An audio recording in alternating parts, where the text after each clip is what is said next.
پہلی ہی 9 آیات ہیں جن پہ آج جو ہمارا زیر مطالعہ یہ آیات ہیں، بڑی اہم آیات ہیں۔ قرآن مجید کی ہر آیت بڑی اہم ہے، لیکن بعض موضوعات کے اعتبار سے زیادہ اہمیت اختیار کر جاتی ہیں۔ جب بندہ ان پہ غور کرتا ہے تو احساس ہوتا ہے کہ زندگی کس چیز کا نام ہے، یہ کائنات کس حوالے سے کس طرح بنی، اس کی پوزیشن کیا ہے، اس کی زندگی میں کیا پوزیشن ہے، اس کے موت کی کیا پوزیشن ہے۔ یہ وہ سارا نظام ہے جس کو اس ایک رقوع میں کائنات کے مالک نے پوری چیزوں کو سمیٹ کر بندے کے سامنے رکھ دیا ہے۔ یہ وہ اصل چیز ہے، اس پر تم غور کرو گے تو تمہیں اپنی زندگی، اپنی موت اور اپنے سارے معاملات بھی سامنے آئیں گے، اور پھر تم دیکھو گے کہ اپنے ارد گرد کے ماحول کی جو کیفیات ہیں وہ بھی تمہارے سامنے کھل کے آئے گی۔ آئیے سب سے پہلے ان مبارک آیات کا سادہ سا ترجمہ اور مفہوم، انشاءاللہ پھر اس کے پس منظر میں مختصر سے اسباب۔ اللہ کے مبارک نام سے بڑا مہربان، بہت زیادہ رحم کرنے والا ہے۔ یا ایھا الناس اتقوا ربکم، اے لوگوں اپنے پالنے والے رب العزت سے ڈر جاؤ، اس کا تقوی اختیار کرو۔ یہاں یا ایھا الذین آمنوا نہیں کہا، صرف ایمان والوں کو پوری انسانیت کو مخاطب کیا۔ یا ایھا الناس، لوگوں اتقوا ربکم، ڈر جاؤ اپنے رب سے۔ اور سنو، ان زلزلۃ الساعۃ شیء عظیم، قیامت کے وجود سے پہلے، قیامت کے واقع ہونے سے پہلے جو زلزلہ آئے گا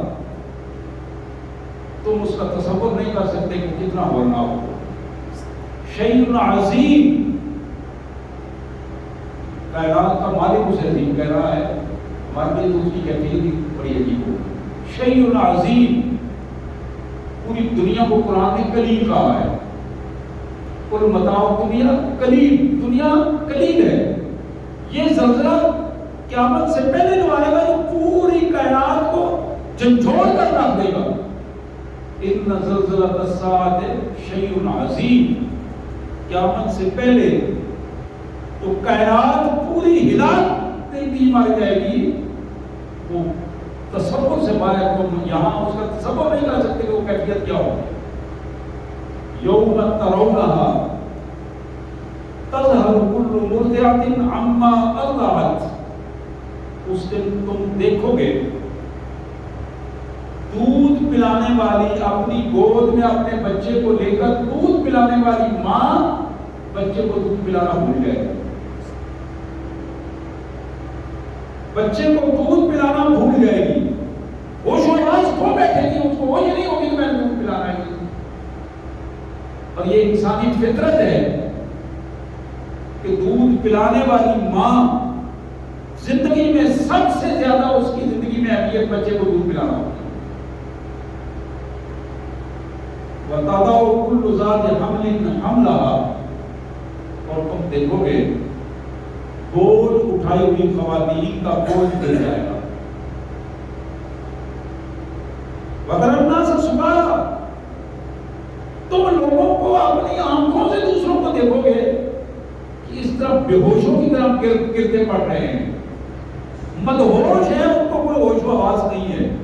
سکارا، ایسے جیسے نشہ کیا ہوتا ہے، نشے میں بدمست ہوتا ہے انسان، ہوش و حواس سے عاری ہوتا ہے۔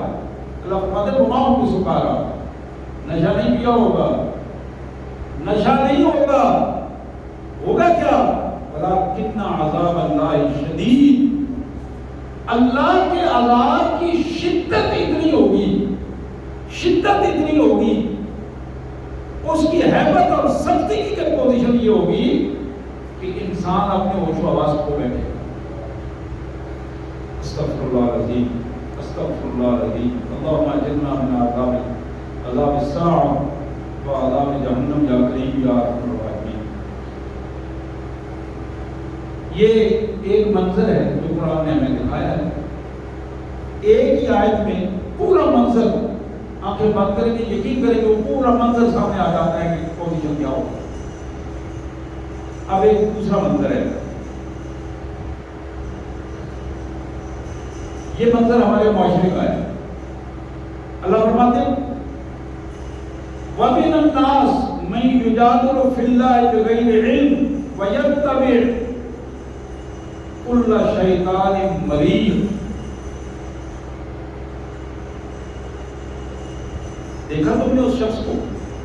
لوگوں میں کچھ لوگ ایسے بھی ہیں علم نہیں ہے ان کے پاس، قرآن نہیں جانتے، لیکن وہ بدبخت قرآن نہ جانتے ہوئے، علم نہ ہوتے ہوئے پھر اللہ اور دین کے بارے میں فتوے جاری کرتے ہیں اور کہانیاں سناتے ہیں اور لوگوں کو گمراہ کرنے کی کوشش کرتے ہیں. وَمِنَ النَّاسِ مَن يُجَادِلُ فِي اللَّهِ بِغَيْرِ عِلْمٍ. اللہ کے بارے میں، اللہ کے دین کے بارے میں علم کے بغیر بحث کرنا، علم کے بغیر فتوے دینا، یہ حرکات وہ کرتے ہیں. فَإِنَّهُ أَوْ يَتَّبِعُ كُلَّ شَيْطَانٍ مَرِيدٍ. اور اس کی وجہ کیا ہے؟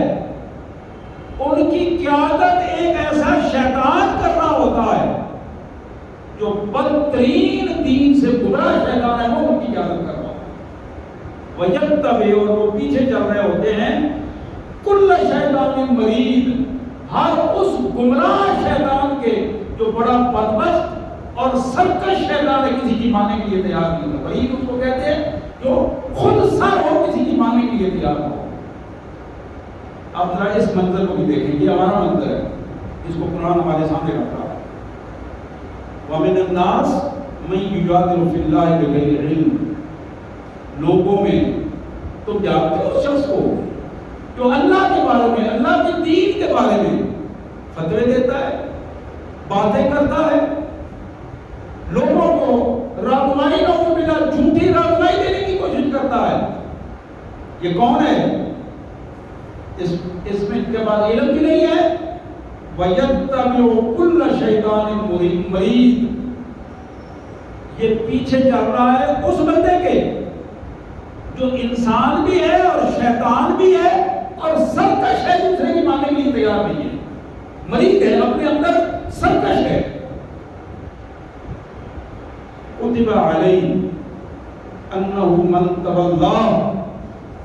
اور آپ سن لو لوگوں، ہم نے یہ بات طے کر دی ہے، كُتِبَ عَلَيْهِ، لکھ دی ہے، فیصلہ طے کر دیا ہے، جو شخص بھی ایسے شخص کے ساتھ تعلق رکھے گا، أَنَّهُ مَن تَوَلَّاهُ، جو شخص ایسے بندے کے ساتھ دوستی رکھے گا، تعلق رکھے گا، اس کو اچھا سمجھے گا، اس کے ساتھ کھڑا ہوگا، فَأَنَّهُ يُضِلُّ، اللہ نے طے کر دیا کہ وہ گمراہ ان کے ساتھ، وہ گمراہ ہوگا، دین کے راستے پر اللہ کے راہ پر نہیں ہوگا.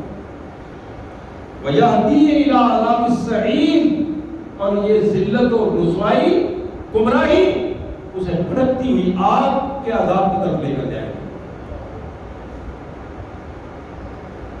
یہ ہے میرے بھائی دوسرا منظر. پہلا منظر آپ نے سنا قیامت سے پہلے کا منظر، لمحات پہلے کیسے وہ منظر وجود میں آیا. دوسرا منظر ہم کیا کر رہے ہیں، وہ ہماری کہانی ہے جو اللہ نے آپ ہمارے سامنے رکھی ہے. اور یہ یاد رہے، یہ ہر دور کی کہانی ہے اور ہر دور میں یہ تازہ کہانی ہوتی ہے. یہ نہیں ہے کہ یہ صرف 1400 سال پہلے کی بات ہے، یہ آج کی زندہ حقیقت ہے جو کائنات کے مالک نے ہمارے سامنے رکھی ہے. یہ وہی کہانی ہے. اب اللہ تبارک و تعالیٰ دوبارہ خطاب فرماتے ہیں، یا ایھا الناس، پھر انسانیت کو خطاب ہے، ان کنتم فی ریب من البعث، تم یہ دنیا داری میں لگے ہوئے ہو نا، اگر تمہیں یہ شک ہے نا کہ تم مرنے کے بعد اٹھ نہیں سکو گے، ان کنتم فی ریب من البعث، دوبارہ مرنے کے بعد اٹھنے میں تمہیں اگر کوئی شک و شبہ ہے تو پھر سن لو، فَإِنَّا خَلَقْنَاكُم مِّن تُرَابٍ، ہم نے تمہیں مٹی سے بنایا ہے. تمہاری حقیقت کیا ہے؟ تمہارے باپ کو ہم نے مٹی سے پیدا کیا ہے. آدم کو مٹی کے شکل بنائی اور اس میں ہم نے اپنا پھونک مارا، اس میں ہم نے اپنی روح ڈالی، حکم دیا اسے، فَإِنَّا خَلَقْنَاكُم مِّن تُرَابٍ، تمہیں ہم نے مٹی سے پیدا کیا. مخلقۃ غیر مخلقہ، وغیر مخلقہ، اس مٹی سے جس میں ہم نے تخلیق کا مادہ رکھا تھا، یا اس میں تخلیق کا مادہ نہیں رکھا تھا، وہ اس قابل تھی کہ اس کو ہم نے تخلیق کے قابل بنا دیا، مخلقہ تھا یا غیر مخلقہ تھا، دونوں صورتوں میں لنبین لکم، تمہارے لیے ہم نے اس کو کھول کر سامنے رکھ دیا، وضاحت کر دی کہ تم ان دونوں صورتوں میں مٹی سے پیدا ہوئے انسان ہو۔ وَنُقِرُّ فِي الْأَرْحَامِ، وَنُقِرُّ فِي الْأَرْحَامِ، ماں باپ کی ان کاشوں کے بعد ہم نے تمہیں تمہاری والدہ کے پیٹ میں جگہ عطا کی، مَا نَشَاءُ إِلَىٰ أَجَلٍ مُّسَمًّى، یہ جو والدہ کے پیٹ میں تمہارا وقت تھا یہ بھی ہماری مرضی سے تھا، تم نے کتنی دیر آنا ہے یہ ہماری ماں نشاء، کتنا دیر ہم رکھیں گے اتنی دیر رہو گے، اِلَىٰ أَجَلٍ مُّسَمًّى، یہ وقت بھی ہم نے متعین کیا۔ یہ ایک چیز آپ ذرا غور کرتے چلے جائیں، ثُمَّ نُخْرِجُكُمْ طِفْلًا، پھر ایک کمزور بچے کی صورت میں آپ نے تمہیں اس دنیا میں ہم لائے، ثُمَّ لِتَبْلُغُوا أَشُدَّكُمْ، پھر ہم نے تمہیں پالا، تم اس کمزور بچے سے بچپن پہ لڑکپن، ثُمَّ أَشُدَّكُمْ، پھر تم جوانی کی صورت میں پہنچے، وَمِنْكُمْ مَن يُتَوَفَّى، اب جوانی پہ پہنچتے اس کو ہم واپس بلانا چاہتے تھے تو واپس بلاتے، اس کو فوت کرنا چاہتے تھے اس کا وقت آ گیا وہ لے گیا۔ وَمِنْكُمْ مَن يُرَدُّ إِلَىٰ أَرْذِلِ الْعُمُرِ، اور پھر تمہیں میں سے کچھ لوگ ایسے ہیں جنہیں ہم موقع دیتے ہیں، وہ جوانی کے بعد بھی بڑھاپے تک زندہ رہتے ہیں، بڑھاپے کے بعد بھی إِلَىٰ أَرْذِلِ الْعُمُرِ، جو شدید بڑھاپا ہوتا ہے، کمزور بڑھاپا آ جاتا ہے، بندہ دوسرے کا سہارا ڈھونڈتا ہے، چلتے ہوئے بیٹھتے ہوئے کرسیوں کا سہارا ڈھونڈتا ہے، چلتے ہوئے اس کی ضرورت ہوتی ہے کہ وہ لاٹھی اس کے پاس ہو، ضرورت ہوتی ہے کہ وہ ساتھ اس کے چلے، ارذل العمر، محتاجی کی عمر، محتاجی کی زندگی، لِكَيْ لَا يَعْلَمَ مِن بَعْدِ عِلْمٍ شَيْئًا، جو بندہ کسی دور میں لوگوں میں بیٹھ کر فیصلے کیا کرتا تھا، اپنے علم کا اظہار کیا کرتا تھا، اب یہ عمر میں آ کر اس کو سب کچھ بھول گیا، وہ سمجھ نہیں آ رہی کہ میں کیا فیصلہ کروں، کیا بات کروں، کوئی بات اور ہوتی ہے کوئی اور بات کر دیتا۔ عمر کے اس حصے میں وَتَرَى الْأَرْضَ هَامِدَةً، اب ایک منظر، تیسرا منظر جو اللہ نے دکھایا، یہ ہماری تخلیق سے پہلے سے لے کر اینڈ تک، آخر تک ایک منظر دکھا کر اب ایک چوتھا منظر قرآن دکھاتا ہے۔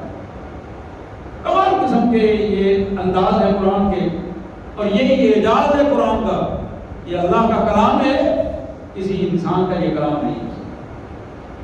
مالک نے یہ چوتھا منظر جو دکھایا ذرا اس پہ غور کیجیے، وَتَرَى الْأَرْضَ هَامِدَةً، دیکھا تم نے اپنی ارد گرد زمین کو، بنجر زمین جس میں کوئی گھاس نہیں ہے، کوئی چیز اگتی نہیں ہے، اسی زمین میں فَإِذَا أَنزَلْنَا عَلَيْهَا الْمَاءَ، جب ہمارا حکم ہوتا ہے تو ہم آسمان سے پانی اس پر اتارتے ہیں، فَإِذَا أَنزَلْنَا عَلَيْهَا الْمَاءَ اهْتَزَّتْ، جب تیز بارش اس پہ پڑتی ہے تو پھر وہ زمین پھپڑ اٹھتی ہے، اس پر بلبلے بنتے ہیں، اندر سے اس کے نمکیات خارج ہوتے ہیں، اور اس کی خاص خوشبو ہوتی ہے، اور خاص ایک رنگ ہوتا ہے جو پورا اس کا ماحول میں اس سے معطر ہوتا ہے، وربت، اور پھر اس بنجر زمین میں ہم روئندگی پیدا کرتے ہیں، اس کے اندر تخلیق کی قوت پیدا کر دیتے ہیں، اس کے اندر فصلوں کو اگانے کا ایک طاقت پیدا کر دیتے ہیں، وربت، اس کی تربیت کرتے ہیں، مرحلہ وار اس کو آگے لے کے آتے ہیں، وَأَنبَتَتْ مِن كُلِّ زَوْجٍ بَهِيجٍ، اور پھر وہی بنجر زمین جو بظاہر ناکارہ نظر آتی تھی ہمارے حکم کے ساتھ وہ مرحلہ وار آگے نکل کر بہترین فصل کا ذریعہ بن جاتی ہے۔ اور وہ فصلیں جو مؤنث مذکر کے ساتھ ہی جوڑوں کے ساتھ بن جاتی ہیں، زوج بہین، اس کیفیت میں ہم ان کو انمول قسم کے جوڑوں کی صورت میں، خوبصورت فصلوں کی صورت میں، لہراتی فصلوں کی صورت میں لے آتے ہیں۔ ذالک بان اللہ هو الحق، سن لو اللہ کے بندو، یہ ہے اللہ سچا رب، سچا مالک، جو جس طرح وہ زمین کی زندگی کا مالک ہے، جس طرح اس نے زمین کی تخلیق کی ہے، اس مالک نے جو زندگی تمہیں عطا کی ہے وہ بھی اسی کیفیت میں ہے۔ ذالک بان اللہ هو الحق، یہ ہے تمہارا رب، تمہارا مالک اللہ جو سراسر حق ہے۔ وَأَنَّهُ يُحْيِي الْمَوْتَى، یہی وہ مالک ہے جس طرح وہ بنجر زمین میں تمہیں لہراتی فصلیں دکھاتا ہے، اسی طرح وہ تمہارے مرنے کے بعد بھی تمہیں ایک حکم کے ساتھ اٹھا کر کھڑا کرتے ہیں۔ وَأَنَّهُ عَلَىٰ كُلِّ شَيْءٍ قَدِيرٌ، تم کیا سوچ رہے ہو؟ یہ تو ایک بات ہے، وہ تو ہر چیز اس کے کنٹرول میں ہے، ایک ایک چیز پر پوری قدرت رکھتا ہے، پورا کنٹرول رکھتا ہے۔ اور ہاں یہ بات بھی سن لو، وَأَنَّ السَّاعَةَ آتِيَةٌ لَا رَيْبَ فِيهَا، شروع میں جس قیامت کی ہم نے بات کی نا، سن لو آتیہ، ہر قیمت پر اسے آنا ہے، لا ریب فیہا، جس کے آنے میں ذرہ برابر بھی کوئی شک نہیں، ذرہ برابر بھی کوئی شک نہیں ہے۔ وَأَنَّ اللَّهَ يَبْعَثُ مَن فِي الْقُبُورِ، جو بھی قبروں میں مدفون ہیں انہیں نکل کر اللہ کے حضور کھڑے ہو جانا۔ وَمِنَ النَّاسِ، اب پھر اس بات پر اللہ نے پھر دہرایا، بڑی اہم بات ہے، وہ جو دوسرا پیراگراف تھا کہ لوگوں میں ایسا بندہ جو بغیر کسی علم کے فتوے کرتا رہتا ہے اور دین کے بارے میں باتیں کر رہا ہے، وہ اس بیوقوف کو تو اپنی زندگی کا پتہ نہیں ہے کہ زندگی کس شے کا نام ہے، وہ تو گمراہوں کے پیچھے لگ کر اپنی آخرت پر بات کر رہا ہے۔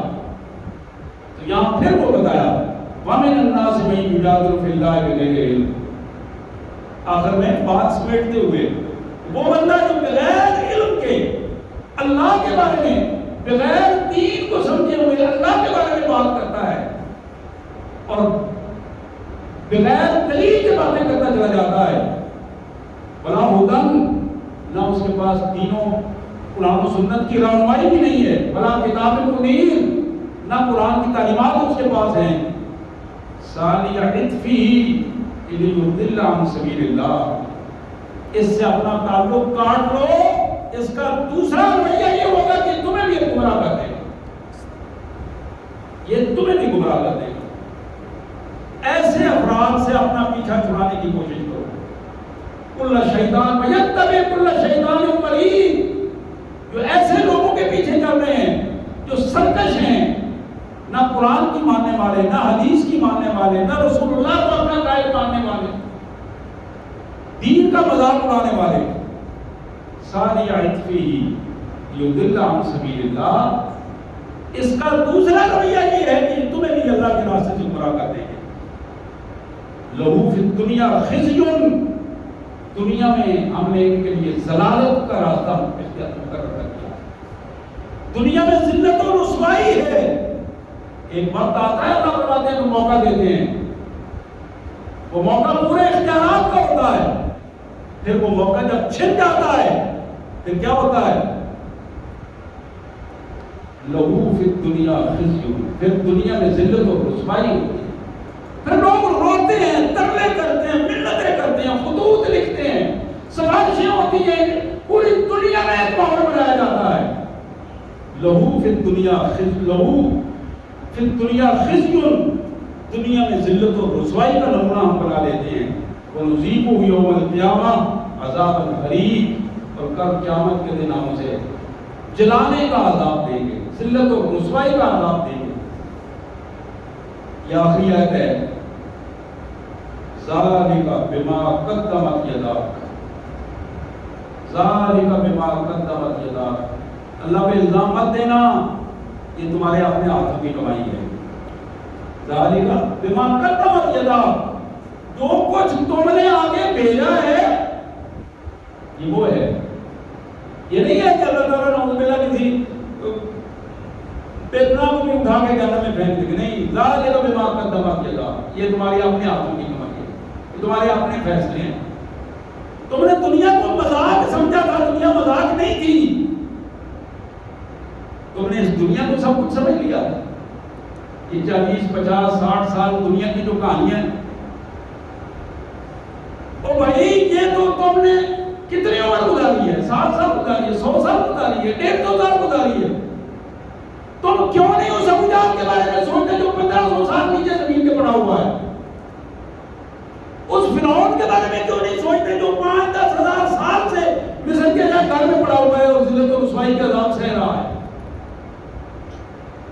ذالک بما قدمت یداک، یہ تمہارے اپنے ہاتھوں کی کمائی ہے۔ وَأَنَّ اللَّهَ لَيْسَ بِظَلَّامٍ لِّلْعَبِيدِ، اور یہ یاد رکھو کہ اللہ اپنے بندوں پر کبھی ظلم نہیں کرتا، اللہ مہربانیاں کرتا ہے، وَيَعْفُو عَن كَثِيرٍ، پتہ نہیں روزانہ ہر لمحے تمہیں کتنی دفعہ معافی دیتا ہے، بندے پر اللہ ظلم نہیں کرتا، یہ تمہارے اپنے ہاتھوں کی کمائی ہے۔ نستغفر اللہ ونتوب الیہ۔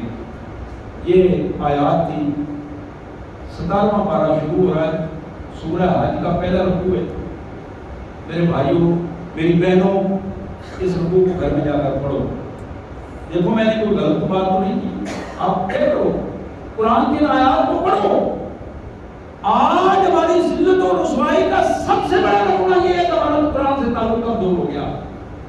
قرآن میں مکمل رہنمائی دیتا، کسی چیز کی کمی قرآن نے نہیں چھوڑی۔ یہ معجزہ ہے محمد رسول اللہ صلی اللہ علیہ وسلم، قیامت تک قرآن مجید زندہ معجزہ رہے گا۔ باقی انبیاء کے پاس معجزے تھے، وہ ختم ہو گئے ان کے ساتھ ہی، لیکن یہ قرآن زندہ معجزہ ہے تو قیامت تک رہے گا۔ آنے والی ہر قوم کی رہنمائی یہ کرے گا، ہر فرد کی رہنمائی یہ کرے گا۔ محمد کریم رؤوف الرحیم سید کائنات صلی اللہ علیہ وسلم نے فرمایا، لوگوں، کل قیامت کے دن سب سے پہلے جس کی قبر پھٹے گی اس کا نام محمد رسول اللہ۔ اول من تنشق قبری، سب سے پہلے اللہ تبارک و تعالی میری قبر کھول دے گا اور میں اس قبر میں سو دوں گا۔ پھر آپ نے فرمایا میرے دائیں صدیق اکبر اٹھے گی اور بائیں فاروق اعظم اٹھے گی۔ ہم تینوں سب سے پہلے، پوری کائنات کا آغاز ہم تینوں سے ہوگا، اور پھر باقی لوگ جو ہم اپنے اپنے انداز میں اٹھیں گے۔ اور پھر قرآن یہ کہتا ہے، حدیث کے الفاظ ہیں، ہر شخص اٹھنے والا، ہر فرد جو ہی وہ کھڑا ہوگا اس کے ہاتھ میں پیچھے سے دائیں یا بائیں ہاتھ میں اس کا نامہ اعمال دے دیا جائے گا۔ اس کا پورا ریکارڈ ایک فائل کی صورت میں اس کے پاس آپ سامنے مجرم کو اور انعام یافتہ دونوں کو ان کی فائل جمع دی جائے گی۔ یہ فائل ہے تمہارے پاس، سرٹیفکیٹ ہے، جہاں جاؤ گے اسی کی بنیاد پر آگے حساب کتاب بھی ہوگا اور اسی بنیاد پر نتیجہ بھی ملے گا۔ فائل مل گئی ہے۔ اب میرے پیارے آقا صلی اللہ علیہ وسلم نے ایک اور بات بتائی، یا ایک حدیث ہے جو میں سنانے والا ہوں۔ قرآن مجید کا ایک رکوع پڑھا ہے، ایک حدیث سنانی ہے، بس معاملہ مکمل ہو جائے گا۔ اب ہمارا رویہ ہے کہ ہم کیا سمجھتے ہیں اس سے اور کیا لیتے ہیں۔ کئی دفعہ یہ حدیث مبارک آپ نے سنی ہے۔ اللہ کے رسول صلی اللہ علیہ وسلم نے فرمایا، لا تزولا قدم ابن آدم حتی یسأل عن خمس، جتنے انسان اس کائنات پر پیدا ہوئے ہیں جتنے انسان بھی آئے ہیں قیامت کے دن سب کھڑے ہوں گے، سب کھڑے ہوں گے، اور کوئی آدمی بھی اپنے قدم نہیں ہلا سکے گا جب تک کہ 5 سوالوں کے جواب نہ دے لے۔ لا تزولا قدم ابن آدم حتی یسأل عن 5۔ اب یہ 5 سوال ہیں، مجھے بھی اس کی تیاری کرنی ہے، آپ کو بھی کرنی ہے، اور بالخصوص میں اپنی بہنوں کو کہوں گا انہوں نے خود بھی تیاری کرنی ہے اور اولاد کی گھٹی میں ان 5 سوالوں کے جواب ڈالنے ہیں، تاکہ جن بچوں کو وہ آگ سے دنیا میں بچاتی ہیں، بچہ چولہے کے قریب جاتا ہے نا، ماں دوڑ کے اس کا ہاتھ پکڑ دیے، بچہ کوئی خطرے کی بات ہے، ماں دوڑ کے اپنی جان سے بڑھ کر اس کی حفاظت کرتی ہے۔ ماؤں کو میں خصوصی طور پر کہوں گا کہ بچپن میں اپنی گود میں پلنے والے بچے کو پہلے دن سے یہ بات اس کی گھٹی میں ڈالیں کہ ان 5 سوالوں کے تم نے جواب دینے ہیں۔ اس دنیا میں آنے کا وقت تو ہمارے سامنے ہے، لیکن جانے کا وقت تو کسی کو کوئی پتہ نہیں کون کب چلا جائے۔ حضور نے فرمایا پہلا سوال وعن عمرہ فیما افناہ، جواب دو ہم نے تمہیں عمر دی تھی، زندگی دی تھی، وہ زندگی کیسے گزاری؟ فیما افناہ، زندگی کیسے گزاری تم نے؟ فنا آپ جانتے ہیں کسی شے کو ختم کر دینا، فنا کر دینا، تباہ کر دینا۔ فیما افناہ، اس زندگی کو تم نے کیسے پورا کیا؟ فنا کر دیا، ختم کر دیا، یا اس زندگی تم نے حیات طیبہ بنا دیا؟ یہ اب تمہارا مسئلہ ہے۔ اب تم نے اس کی وضاحت کرنی ہے، اللہ کے حضور وضاحت کرنی ہے، اور صرف تمہاری وضاحت پہ بات نہیں ہوگی، اور تمہاری فائل بھی تمہارے پاس ہوگی، وہ فائل بتائے گی کہ تم جو وضاحت کر رہے ہو ٹھیک کر رہے ہو۔ یہ فائل جو ساتھ ساتھ آپ کو پتا ہے کہ کرامن کاتبین یعلمون ما تفعلون۔ پہلا سوال عن عمرہ فیما افناہ، عمر کیسے گزاری؟ اب دوسرا سوال یہ ہے وعن شابہ فیما ابلاہ، جوانی کی آزمائش میں کتنا پورے اترے؟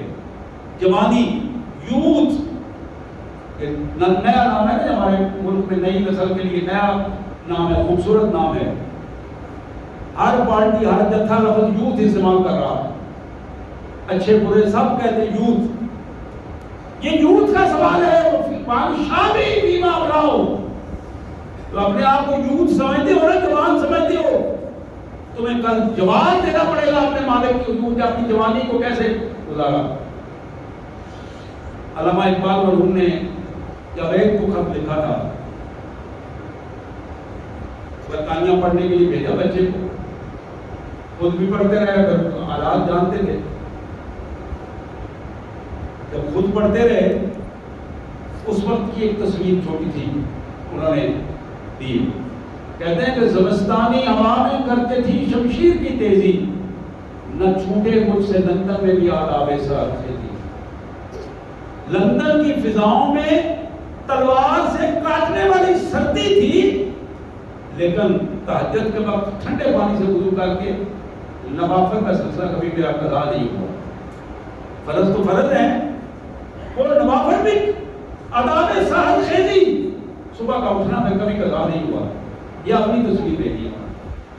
بیٹے کو کیا لکھتے ہیں؟ بیٹے کو جب بھیجا، خدا کرے کہ تیری جوانی رہے بے داغ، خدا کرے کہ تیری جوانی رہے بے داغ، زمانے کی آنکھ میں حیا باقی۔ یہ یوتھ کے لیے پیغام ہے علامہ اقبال مرحوم کا، اور قرآن کا پیغام ہے، محمد رسول اللہ کا پیغام ہے۔ وعن شابہ فیما ابلاہ، ذرا بتاؤ نا کہ جوانی کی آزمائش میں کتنا پورے اترے۔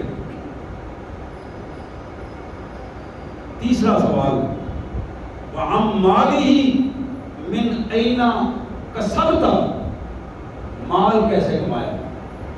مال، ہوس، اتنی ہوس مال کی، نہ دین کی پرواہ، نہ دنیا کی پرواہ، نہ بیٹے کی پرواہ، نہ ماں کی پرواہ، نہ عزت کی پرواہ، نہ خاندان کی پرواہ، ہر ایک کو چھوڑ چھاڑ کے ایک ہوس ہے جو مال کی لگی ہوئی ہے اور اس کے آدمی اس کے پیچھے لگا ہوا ہے، اور اس حد تک ہوس کے سامنے موت بھی نظر آ رہی ہے، پھر بھی یونان کے جہاد میں تباہ ہوتے نظر آ رہے ہیں، زندگی سامنے سسکیاں لے رہی ہو رہی ہے، سسکتی ہوئی زندگی سامنے نظر آ رہی ہے، اس کے باوجود دولت کی ہوس جو ہے وہ رکنے کی دے وہاں مال ہی میں نہیں نہ سکتا۔ بتاؤ نا، یہ تیسرا سوال ہے، مال کیسے کمایا؟ تم تو کہتے تھے میں کماؤں، وہ تو ہم نے دینا تھا، تمہارا ہم سے کتنا رابطہ رہا مال کمانے میں؟ اس مال کے کمانے میں تم نے ہمارے احکامات کا کتنا خیال رکھا؟ اور چوتھا یہ کہ فیما انفقتا، ڈالر تو تم کما کے لائے، ریال تو تم نے کمائے، پاؤنڈ تو اکٹھے کیے، لیکن اسے خرچ کیسے کیا؟ فیما انفقتا، میرے ہاتھوں میں بیلے دے کر اجاڑ دیے، بدماشیوں اور بے حیائیوں اور بدکاریوں کے اڈوں کو تم نے آباد کیا، بڑی بڑی کوٹھیاں بنائی، بڑی بڑی لیموزین کاریں خریدی، اور بڑے بڑے نظام اپنے اندر بنانے کی کوشش کی، فیما انفقتا، یا پھر اللہ کی رضا کے لیے تم نے اس مال سے اپنی آخرت کو بچانے کی کوشش کی۔ پانچواں اور آخری سوال جو رسول اللہ صلی اللہ علیہ وسلم نے فرمایا، قرآن علمی ہی فیما عمل بھی، بتاؤ نا، اپنی جوانی میں اپنی زندگی میں کوئی ٹائم ایسا نکالا کہ تم اللہ کہ قرآن کو سیکھ سکو؟ کو گھنٹہ 2 گھنٹے 24 گھنٹے میں 2 گھنٹے صرف اس لیے نکالے کہ میں قرآن سیکھوں گا، میں قرآن پڑھوں گا، تفسیر پڑھوں گا، حدیث پڑھوں گا، تاکہ مجھے پتا چلے کہ کل میری ہمیشہ کی زندگی کی پوزیشن کیا ہے۔ میں تو 50-60 سالہ زندگی کے لیے موت کو گلے لگانے کے لیے تیار رہا، ہوس کی پوزیشن میں، اس کو ہمیشہ کی زندگی بھول گئی مجھے کہ جس زندگی کے لیے مجھے پیدا کیا گیا تھا اور جس کے بارے میں مجھے سوال ہوگا۔ قرآن علم بھی کتنا علم سیکھا، قرآن پڑھا، حدیث پڑھی، رسول اللہ کی زندگی کا کتنا مطالعہ کیا، صحابہ کی زندگی کا کتنا مطالعہ کیا، یا آج کے گمراہوں کے پیچھے لگ کے اپنے آپ کو گمراہیوں کے حوالے کر دیا۔ اور اس سوال کا جو دوسرا آخری سوال کا حصہ ہے، فیما عمل بھی، تمہارا عمل کیا تھا؟ عمل کیا تھا؟ کیا یہ سمجھتے تھے نماز پڑھ لی ہے تو دکان تو اپنی مرضی سے چلاؤں گا، نماز پڑھ لی ہے شادی تو میں اپنی مرضی سے کروں گا، نماز پڑھ لی ہے خوشی کبھی تو میری مرضی کے ساتھ ہوگی، ماحول تو میری مرضی سے ترتیب پائے گا، گھر تو میرا ہے وہاں میں تو میں چاہوں گا کروں گا، خانہ تو میرا ہے، آسمان کی فضائیں تو نعوذ باللہ میرے قبضے میں ہیں۔ عمر کیسے گزاری، جوانی کی آزمائش میں کتنا پورے اترے، مال کیسے کمایا، مال خرچ کیسے کیا، علم کتنا حاصل کیا، اس پر عمل کیا کیا۔ یہ 5 سوال ہیں جن کا ہم نے جواب دینا ہے۔ میرے بھائیوں، یہی کوشش ہے، آپ اس کوشش پہ پورے اترے۔ خصوصی طور پر والدین اپنے گھر میں، میں بار بار یہ توجہ دلاتا ہوں، گھر میں حلقہ قرآن بنائیں، ماں باپ بٹھائیں اپنے بچوں کو، یقین کریں یہ جو جہالت کی آگ چل رہی ہے یہ بجھ جائے گی جب ہم قرآن کا حلقہ گھر میں بنائیں گے، حدیث کا حلقہ گھر میں بنائیں گے۔ اپنے گھر میں ہم نے ٹھیکے دے دیے نا، وہ ٹھیکے میں آنے والے لوگ تو ٹھیکیداری سے کام کرتے ہیں۔ جب ہم خود قرآن سیکھیں گے، خود اپنے بچوں کو قرآن سکھائیں گے تو پھر تبدیلی آئے گی، اس دنیا میں بھی اور آخرت میں بھی۔ اللہ سے دعا ہے اللہ تعالیٰ مجھے بھی اور آپ سب بہن بھائیوں کو اللہ تعالیٰ کامیابیاں عطا فرمائے، عزت کی موت دے، اور ہماری آخرت میں بھی عزت ہمارے مقدم میں فرمائے۔ وآخر دعوانا الحمد للہ رب العالمین۔